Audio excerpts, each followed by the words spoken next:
السلام عليكم ورحمة الله وبركاته.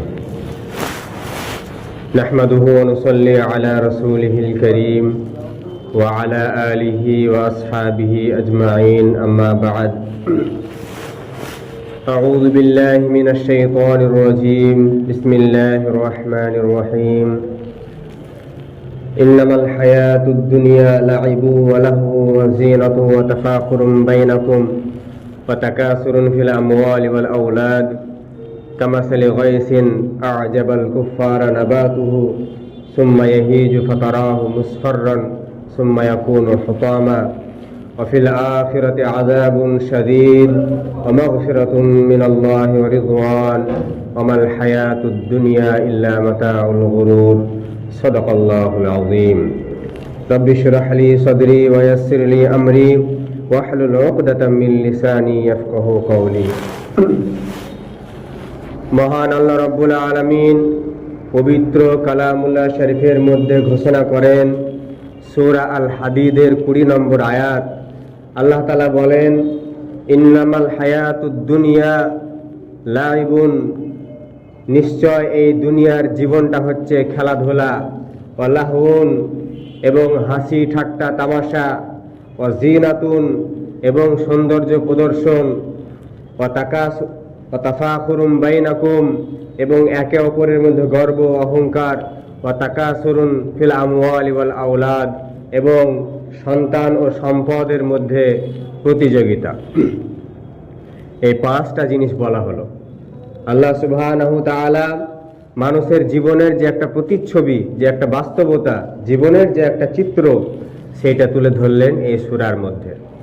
জীবনের বাস্তবতাটা কি, জীবনের প্রতিচ্ছবিটা কি, সেটা হচ্ছে যে মানুষ এই 5টা ধাপ, 5টা সময় মানুষ অতিক্রম করে।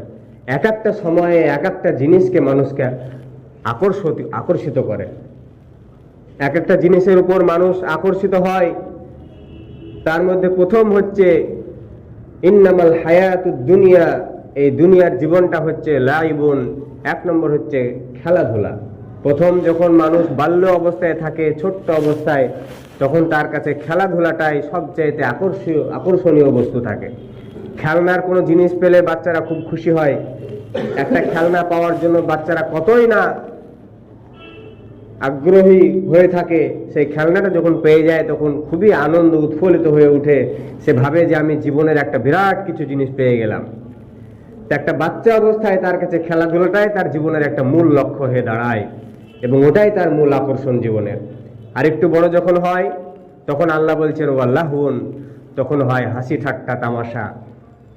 এই জিনিসের উপরে মানুষ মেতে থাকে, ওইটা তখন তার কাছে খুব ভালো লাগে। আরেকটু যখন তারুণ্যে পৌঁছায়, তরুণ অবস্থায় আসে, তখন আল্লাহ তাআলা বলছেন ওয়া জিনাতুন, তখন তার কাছে সৌন্দর্য প্রদর্শন করাটা খুব একটা আকর্ষণীয় হয়ে দাঁড়ায়, জীবনের একটা বড় জিনিস হয়ে দাঁড়ায়। সুন্দর হয়ে সাজবো, গুজবো, পরিষ্কার হয়ে থাকবো, তারপরে ভালো চুলের কাটিং করব, ভালো পোশাক পরবো, ভালো জুতো, ভালো মোজা, ভালো প্যান্ট, ভালো শার্ট, এই দেখাবো, এইখানে যাব, সেইখানে যাব, ঘুরবো। সৌন্দর্য প্রদর্শন করাটা একটা জীবনের একটা বড় মানুষের একটা এমন একটা সময়, সেই সময় থাকে তারুণ্য যে বয়সটা, তখন সৌন্দর্য প্রদর্শন করাটা তার কাছে একটা বড় লক্ষ্য হয়ে দাঁড়ায়। এরপরে আরেকটু যখন যৌবনে পদার্পণ করে, যৌবনটা যখন পরিপূর্ণ হয়ে যায়, তখন আল্লাহ তাআলা বলছেন ওয়া তাফাখুরুম বাইনাকুম, তখন একে অপরের মধ্যে গর্ব ও অহংকার প্রদর্শন করার একটা প্রতিযোগিতা শুরু হয়। এই পড়াশোনা নিয়ে গর্ব, শিক্ষা দীক্ষা নিয়ে গর্ব, জ্ঞান নিয়ে গর্ব, শারীরিক শক্তি নিয়ে গর্ব অহংকার, সৌন্দর্য নিয়ে গর্ব অহংকার, পোশাক নিয়ে গর্ব অহংকার, টাকা পয়সা নিয়ে গর্ব অহংকার, কার কি ট্যালেন্ট আছে সেটা নিয়ে গর্ব অহংকার, কে কি কতটা শিখতে পেরেছে, কি কতটা করতে পেরেছে সেটা নিয়ে গর্ব অহংকার, কার বাবা কত ইনকাম করে, আমি কত ইনকাম করি, কি ডিউটি করি, কি চাকরি করি, সেটা নিয়ে গর্ব অহংকার। এইটার একটা সময় চলতে থাকে, একটা পিরিয়ড চলতে থাকে। এই পিরিয়ডটা যখন পার হয়ে যায়, আর একটা পিরিয়ড চলে আসে, শেষ বয়সের পিরিয়ড, তখন আল্লাহ তাআলা বলছেন ওয়া তাকাসুরুন ফিল আমওয়ালি ওয়াল আওলাদ, তখন মানুষের একটা শেষ জীবন যখন চলে আসে, তখন তার একটা প্রতিযোগিতা চলে, বেশি বেশি সন্তান এবং বেশি বেশি সম্পদ। তার সন্তান নিয়ে এবং সম্পদ নিয়ে সে গর্ব করে। সন্তান আর সম্পদের প্রতিযোগিতা চলে। কিরকম, কে কত সম্পদ অর্জন করতে পারে, কার কত ব্যাংক ব্যালেন্স, কার কত গাড়ি, কার কত বাড়ি, কার কত টাকা পয়সা, কার কত সোনাদানা, এবং কার সন্তান কত হায়ার এডুকেটেড, হাইয়েস্ট এডুকেটেড, এবং কত ভালো জায়গায় পৌঁছেছে। আমার ছেলে এরকম রেজাল্ট করেছে, এই অমুক স্কুলে ভর্তি হয়েছে, অমুক জায়গায় চাকরি পেয়েছে। এই সন্তান নিয়ে গর্ব, সম্পদ নিয়ে গর্ব, সন্তান নিয়ে গর্ব, সম্পদ নিয়ে গর্ব। এই একটা পিরিয়ড, জীবনের লাস্ট পিরিয়ড চলে আসে। এই মানুষের জীবনের 5টা ধাপের কথা উল্লেখ করা হলো পবিত্র কোরআনে। যেহেতু আল্লাহ সুবহানাহু ওয়া তাআলা তিনি মানুষ সৃষ্টি করেছেন, তিনি ভালো জানেন যে মানুষের জীবনের আসলে চিত্রটা কি। মানুষের টোটাল জীবনের চিত্রটা আল্লাহ সুবহানাহু ওয়া তাআলা এই সূরা আল হাদিদের 20 নম্বর আয়াতের এই একটা আয়াতের অর্ধেক অংশে তুলে ধরলেন। এইটা অর্ধেক হলো, বাকি অর্ধেকটা হচ্ছে এবার আল্লাহ তাআলা একটা উদাহরণ দিচ্ছেন, কৃষকের উদাহরণ। যে এখানে তো জীবনের 5টা চিত্র বলা হলো, 5টা ধাপের কথা বলা হলো, যে এক একটা সময় এক একটা জিনিস মানুষকে আকর্ষিত করে, আনন্দে উৎফুল্লিত হয়ে থাকে, প্রতিযোগিতা চলে, গর্ব অহংকারের সবকিছু। তারপরে একটা আল্লাহ তাআলা উদাহরণ দিচ্ছেন কৃষকের। কি বলছেন, কামাসালি গায়সিন। এই যে জীবনের এই যে এক একটা পর্যায়ে এসে এক একটা বিষয় আকর্ষিত লাগছে, এটা কেমন? তা আল্লাহ তাআলা বলছেন কামাসালি গায়সিন, যেমন বৃষ্টির মতো, যেমন বৃষ্টির মতো। কামাসালি গায়সিন আ'জাবাল কুফার নাবাতুহু। কৃষক যে তার ফসল ফলায়, যখন বৃষ্টি হয় তখন ফসলগুলা কি একদম সুন্দর তরতাজা হয়ে ওঠে না? তার ফসলটা, কৃষকের ফসলগুলা কি হয়, যখন বৃষ্টি হয় তখন সুন্দরভাবে তরতাজা হয়ে ওঠে। কামাসালি গায়সিন আ'জাবাল কুফার নাবাতুহু। তো তার সেই ফসল দেখে সেই কৃষক আনন্দে আত্মহারা হয়ে ওঠে, আনন্দে আত্মহারা হয়ে ওঠে। সে বলে আলহামদুলিল্লাহ, মাশাআল্লাহ, কি সুন্দর না আমার ফসল হয়েছে। সুম্মা ইয়াহিজু।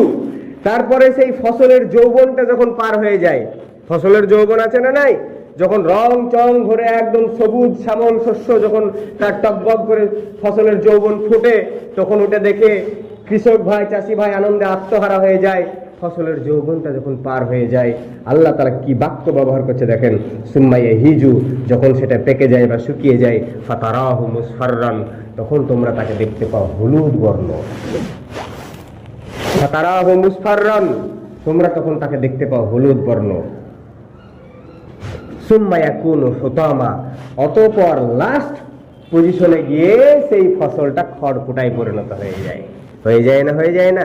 যদি পেকে যায় তাহলে তার দানাগুলো ছাড়িয়ে নিয়ে বাকিগুলো খড়কুটায় পরিণত হয় কি হয় না? তারপরে যদি না পাকে, যদি শুকিয়ে যায়, তাহলে সেটা খড়কুটায় পরিণত হয় কি হয় না? তাহলে যৌবনকালে দেখতে কত সুন্দর লাগলো, কৃষক আনন্দে আত্মহারা হয়ে গেল, একটু পরে হলুদ বর্ণ ধারণ করলো, আর একটু পরে খড়কুটায় পরিণত হয়ে গেল, তার জীবনের স্টেজটা শেষ হয়ে গেল। ফাতারাহু মুসফাররান সুম্মা ইয়াকুনু হুতামা ফিল আখিরাতি আযাবুন শাদীদ। এইভাবে পরকালে রয়েছে কঠিন আযাব, এইভাবে পরকালে রয়েছে কঠিন আযাব। ওয়া মাগফিরাতুম মিনাল্লাহি ওয়া রিদওয়ান। এবং আল্লাহর পক্ষ থেকে রয়েছে ক্ষমা এবং সন্তুষ্টি। ওমাল হায়াতুদ দুনিয়া ইল্লা মাতাউল গুরুর। দুনিয়ার এই জীবনটা আসলে ইল্লা মাতাউল গুরুর, একটা ধোঁকার সামগ্রী ছাড়া আর কিছুই নয়। ওমাল হায়াতুদ দুনিয়া ইল্লা মাতাউল গুরুর। দুনিয়ার এই জীবনটা আসলে একটা ধোঁকার সামগ্রী ছাড়া আর কিছুই নয়। টোটাল জীবনটা একটা ধোঁকা, একটা চাকচিক্যময় একটা ধোঁকা, একটা আনন্দ, একটা আকর্ষণ, একটা উৎফুল্ল হওয়া। এক পিরিয়ডে, একটা টাইমে একটা জিনিস ভালো লাগবে, কিছুদিন পর আর ওটা ভালো লাগবে না, ওটা হলুদ বর্ণ হয়ে যাবে। একটা বাচ্চা যখন নতুন খেলনা পায়, দেখেন আল্লাহ কিভাবে সাজিয়ে সাজিয়ে কথা বলেছে। লাইবুন ওয়া লাহুন ওয়া জিনাতুন, খেলাধুলা, হাসি ঠাট্টা, তারপরে সৌন্দর্য প্রদর্শন করা, তারপরে একে অপরের গর্ব অহংকার, তারপরে সন্তান, সম্পদ। কিন্তু লাস্টে বেলায় বললেন ওই যে ফাতারাহু মুসফাররান, একটা সময় আসবে যখন সেটা হলুদ বর্ণ ধারণ করবে। হলুদ বর্ণ ধারণ করার মানেটা কি? এটাই হচ্ছে আসল এই টোটাল আয়াতের গবেষণা। মূল কথা হচ্ছে এটাই সারমর্ম। হলুদ বর্ণ ধারণ করার অর্থটা কি? হলুদ বর্ণ ধারণ করার অর্থটা হচ্ছে ওইটা একটা জিনিস যখন একটা সময় আপনার কাছে খুবই ওটা আকর্ষণীয় ছিল, একটা টাইম আসবে ওটা আপনার কাছে হলুদ বর্ণ ধারণ করবে, ফ্যাকাশে হয়ে যাবে, আপনাকে ওটা আর ভালো লাগবে না। একটা বাচ্চা যখন নতুন একটা খেলনা পায়, তার উপরে কতই না আগ্রহ থাকে, কতটা আকর্ষণ থাকে, টান থাকে, ভালোবাসা থাকে। একদিন খেললো, 2 দিন খেললো, 5 দিন খেললো, খেলনাটার প্রতি আর আকর্ষণ থাকে না, ও আবার নতুন একটা খেলনা চায়। আবার যখন খেলার বয়সটা পার হয়ে যায় তখন অন্য একটা জিনিসের উপর ওর আকর্ষণ তৈরি হয়, খেলাধুলার উপরে কোনো আকর্ষণই থাকে না, খেলাধুলার উপরে কোনো আকর্ষণই থাকে না, একটা বয়স চলে আসে তখন। এইভাবে মানুষের জীবনটা একদিন শেষ হয়ে যাবে। যেই জিনিসের উপর আপনার এখন খুবই আকর্ষণ, ওইটা আপনার কাছে একদিন হলুদ বর্ণ ধারণ করবে। আপনার বাড়ির উপরে আপনার খুবই আকর্ষণ, একটা টাইম পার হয়ে যাবে, বাড়িতে আর মন বসবে না, শান্তি পাবেন না। আপনার স্ত্রীর উপর আপনার খুবই আকর্ষণ, একটা টাইম চলে আসবে তখন ওটা হলুদ বর্ণ ধারণ করবে। সন্তানদের উপরে খুবই ভালোবাসা, খুবই আকর্ষণ, একটা টাইম চলে আসবে সন্তান হলুদ বর্ণ ধারণ করবে।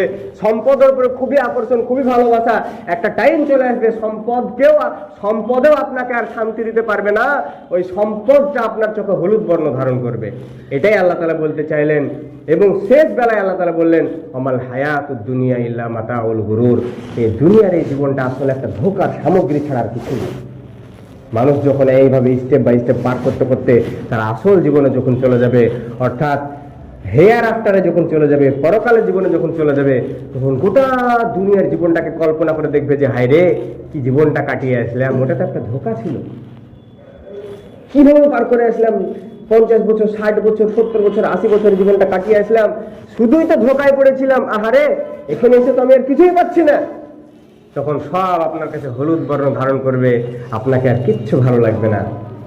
প্রিয় ভাইয়েরা, এইটাই ছিল আমাদের, এইভাবে দেখেন, এটাই জীবনের তিক্ত বাস্তবতা, এটাই জীবনের তিক্ত বাস্তবতা। একটা টাইম আসবে, এখন যেই জিনিসটার উপর আপনার খুবই আকর্ষণ, দেখবেন কিছুদিন পর আর ভালো লাগছে না। এটাই জীবনের বাস্তবতা। এইভাবে জীবন পার হয়ে যাবে, আসল জীবন আসবে, দুনিয়া ছেড়ে যেতে হবে। যারা সম্পদের উপর সম্পদ জমানোর প্রতিযোগিতায় পড়ে আছেন, একটু ভাবনা চিন্তা করি, এই সম্পদ আপনার সাথে যাবে না।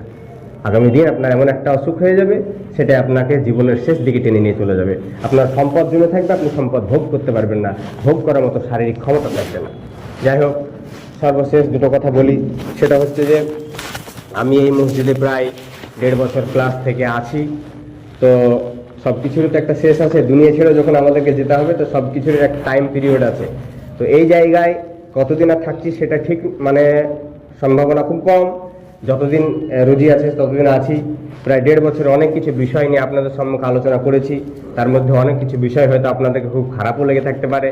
তো যেহেতু এখানে আর কতদিন থাকছি ঠিক নাই, হয়তো আজকের আলোচনাও শেষ হতে পারে, সুতরাং কয়েকটা বিষয় খুবই গুরুত্বপূর্ণ, এর আগেও বলেছি, কয়েকটা বিষয় সংক্ষিপ্তভাবে আমি একটু আমানত হিসাবে দিয়ে যাচ্ছি এই এলাকার যারা বুদ্ধিজীবী, শিক্ষিত, সচেতন মানুষ আছেন, যে কিছু বিষয় আমি যেমন আমার ব্যক্তিগত জীবনে প্রায় 15-16 বছর ধরে ইমামতি করছি, অনেক মাদ্রাসায় পড়াশোনা করিয়েছি, মিশন, নার্সারি স্কুল সব কিছুতে। তো টোটাল অভিজ্ঞতা নিয়ে কয়েকটা বিষয় আমি তুলে ধরেছি, যেগুলো সমাজকে পরিপূর্ণভাবে পরিবর্তন করতে গেলে যে জিনিসগুলো খুবই দরকার, সেগুলো একটু সংক্ষিপ্তভাবে, আজকে হয়তো একটু 2-3 মিনিট বেশি সময় লাগতে পারে, একটু বলছি।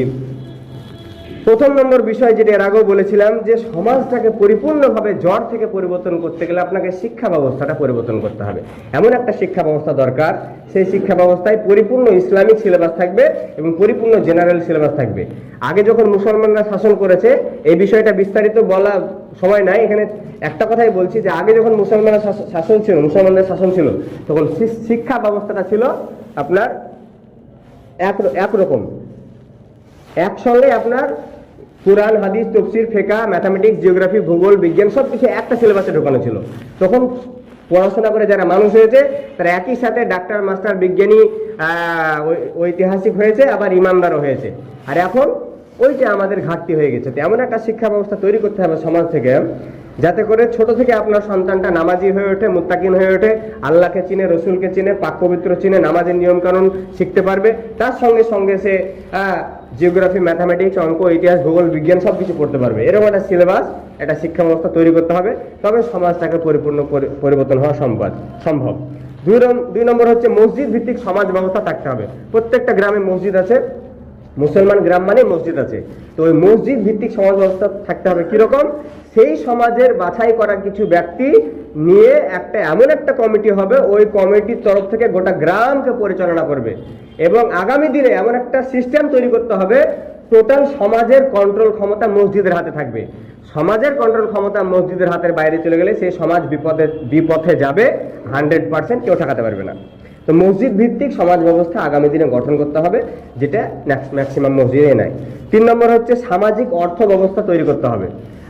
আমাদের কোনো মুসলমান গরিব ব্যক্তি সামান্য কোনো চিকিৎসার জন্য, মেয়ের বিয়ের জন্য বা হঠাৎ কোনো এমার্জেন্সি কোনো কাজ পড়লে সুদে যেন টাকা ধার নিতে না হয়, বিনা সুদে সমাজ থেকে লোন দেওয়ার মতো সিস্টেম মসজিদ কমিটিকে সমাজকে রাখতে হবে। আমাদের ফেতরা, আমাদের ওসুর, আমাদের জাকাত, আমাদের সাদকা, আমাদের ইত্যাদি দান সব মিলিয়ে একটা মোটা অঙ্কের একটা ফান্ড প্রত্যেকটা মসজিদে থাকতে হবে। সেই এমন একটা অর্থ ব্যবস্থা তৈরি হবে যেটা হবে সুদমুক্ত এবং জাকাত ভিত্তিক, যাতে করে 10,000, 20,000, 50,000 এবং 1 লক্ষ টাকা পর্যন্ত বিনা সুদে গরিবদেরকে লোন দেওয়া যায়, ঋণ দেওয়া যায়। এরকম একটা অর্থ ব্যবস্থা তৈরি করতে হবে। আপনাকে আগামী দিনে বলতে হবে না যে ভাই নামাজ পড়তে এসো, মানুষ নামাজ পড়বে। মুসলমান যখন সিস্টেম আপনি চালু করবেন তখন নামাজ পড়বে মানুষ। শুধু নামাজ পড়ে বললে খামোখায় শুকনো শুকনো মানুষ ধর্ম বুঝতেই পারবে না যে আসলে ধর্মটা কি জিনিস। 4 নম্বর হচ্ছে সামাজিক বিচার ব্যবস্থা তৈরি হবে। ছোটখাটো কোনো বিষয় নিয়ে আমাদের কোনো মুসলমান সমাজের লোককে থানা এবং কোর্টে যেন না যেতে হয়। হ্যাঁ, যেগুলো ক্রিমিনাল কেস, যেগুলো আইপিসি ধারায় পড়ে যাচ্ছে, 302 বা আপনার অ্যাটেম্প টু মার্ডার বা এই টাইপের বড় কোনো খাম জখম করে ফেলা হচ্ছে, সেগুলো নিয়ে কোর্টে যেতে পারে, থানায় যেতে পারে।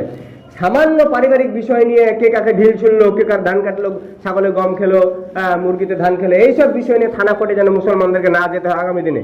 একজন ইমানদারের বিচার একজন কাফের মুশরিক ন্যায্যভাবে করে দিবে না, কোনোদিনই করে দিবে না। একজন ইমানদারের বিচার একজন কাফের মুশরিক ন্যায্যভাবে কোনোদিনই করে দিবে না। ইসলামের চাইতে সুবিচার কোথাও নাই। সুতরাং আগামী দিনে এমন একটা সামাজিক বিচার ব্যবস্থা তৈরি করতে হবে যে বিচার ব্যবস্থায় প্রত্যেকটা নাগরিক, বিশেষ করে আমাদের প্রত্যেকটা মুসলিম সমাজ, তারা বিনা পয়সায় বা অল্প খরচে একটা ন্যায় বিচার পাবে এবং কারেন্ট বিচার পাবে। 2 মাস, 6 মাস, 1 বছর, 2 বছর যেন একজন মুসলমানের সঙ্গে আরেকজন মুসলমানের মনোমালিন্য না হয়ে থাকে, বিচার যেন না ঝুলে থাকে। এটা ইসলামের নীতির বাইরে। হাদিসে আছে একজন ইমানদারের সঙ্গে আরেকজন মুসলমান ইমানদার 3 দিন কথা বলা বন্ধ রাখলে একজন যদি মারা যায় তো দুজনই জাহান্নামে যাবে।